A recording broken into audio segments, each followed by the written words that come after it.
Habari, ikitokea kama kwenye simu yako unahisi unafuatiliwa na mtu mwingine, mazungumzo yako, SMS ama calls zako zinafuatiliwa na mtu mwingine, kitu cha kufanya katika simu yako, let's get that. Utaingia sehemu ya phone, kisha utabonyeza nyota leli 21 leli, utastart katika line yako ambayo unahisi mazungumzo yako yanafuatiliwa. Kodi itastart na itakuletea maelezo kama haya: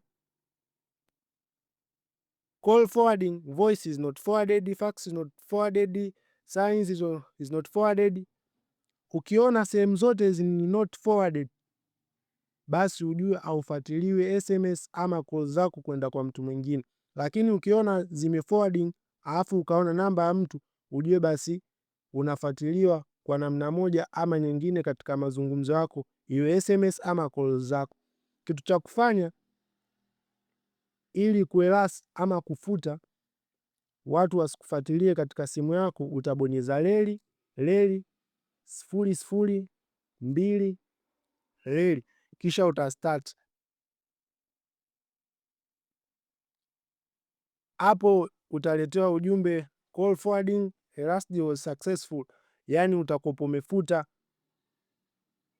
watu wasio wanakufuatilia SMS ama call zako katika simu yako. Sasa kama umependa video yetu, usisahau kufollow hapo chini.